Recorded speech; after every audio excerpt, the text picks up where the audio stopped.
Hello. We're here with the Weil McClain. But yes, we were here Monday. This is Wednesday. We did a lot of work.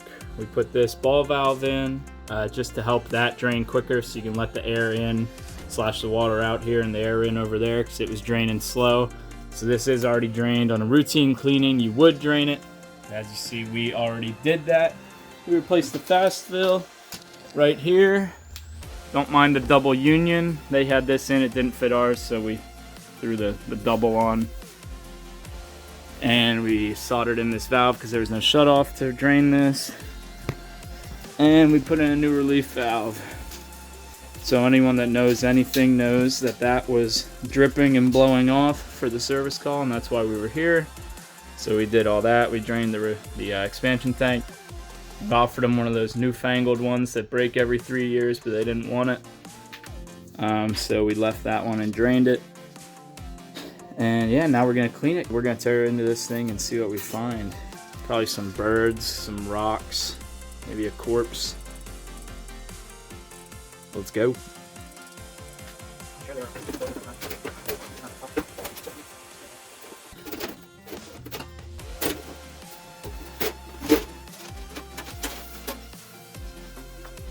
Alright, we're gonna tear into this thing.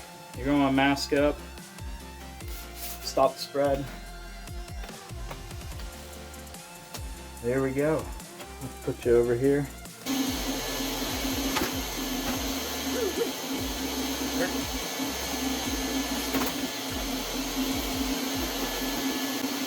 Show the camera. What? I want to show the camera the stack. Where's the camera? Show the camera the stack. Yes, sir. I moved the stack. All right. Look at that.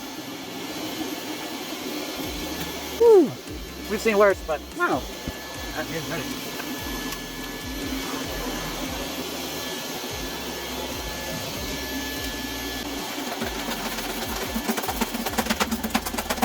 Dump it out.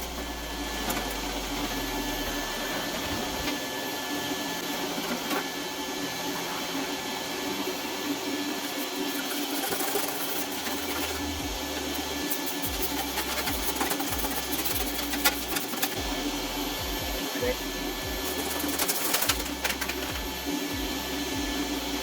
That's why you screw your flue pipe together properly.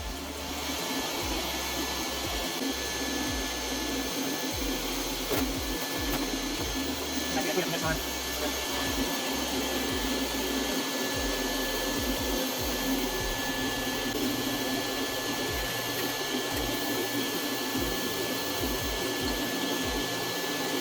These are a pain in the butt to clean. Your thing gets stuck, your brush.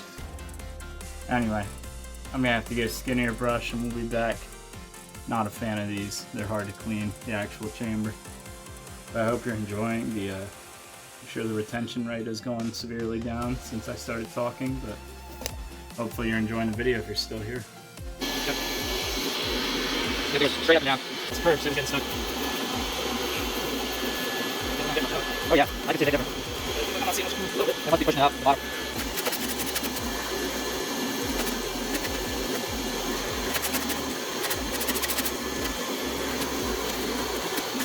Pretty good.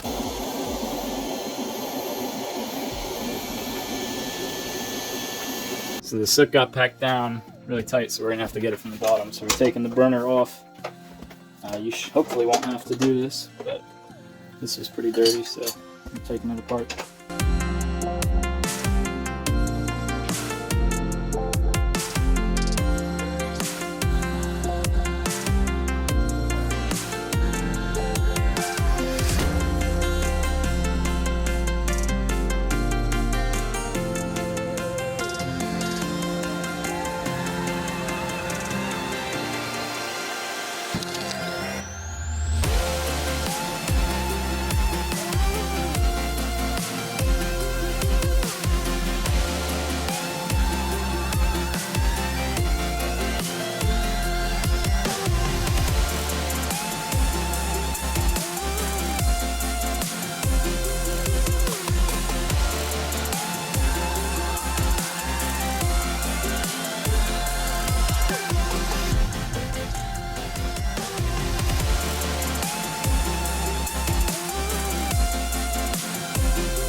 Alright, we're all put back together. We're gonna bleed the pump.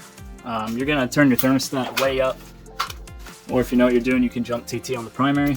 Let's get this thing to run. Right now we're on reset, so we're gonna hit that red button and bleed it out until we get all the air out of the system. And then we're gonna testo this thing and get out of here. Did a lot of work to it. It was a very old system. It hadn't had a lot of attention. Caleb changed the CAD cell assembly, hard to see on the inside, and the pump coupler. So he's gonna turn the oil back on and we're gonna get this thing bled.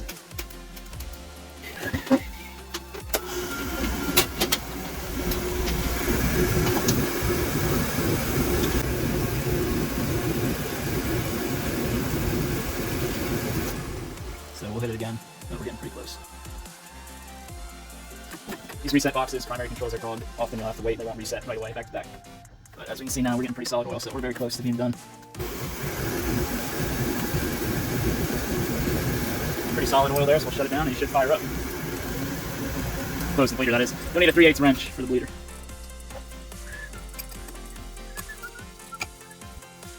Okay. Testo's ready, we're in fuel oil. Get them started.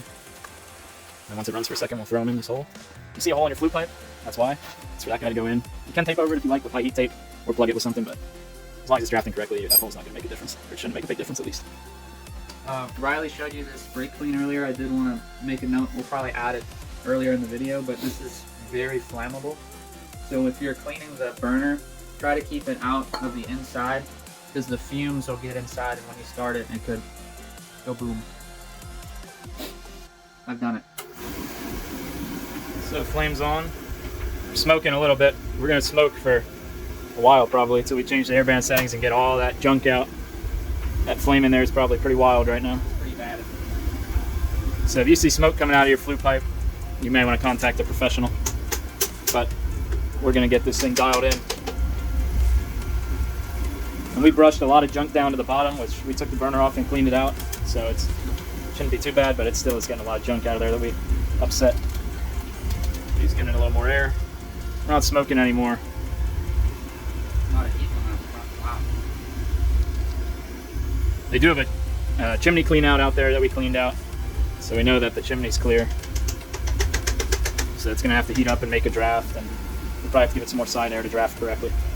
This testo can test the draft as well. While we're letting it burn off, we can go check out the smoke outside, see if he's smoky.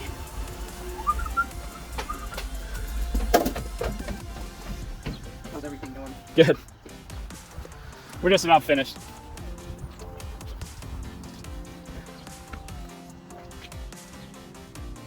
So it's probably hard to see on camera, but no discernible smoke.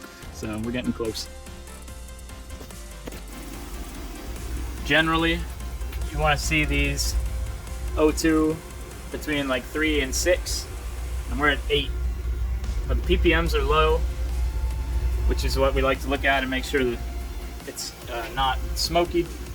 Because generally there's a lot of leaks and rust tools, things like that in here, so the oxygen will read higher on very old systems than a newer system.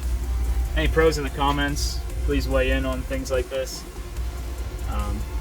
We know a lot of people have a lot of differing opinions on these matters, so feel free to comment below. Leave your love or hate. We appreciate it all.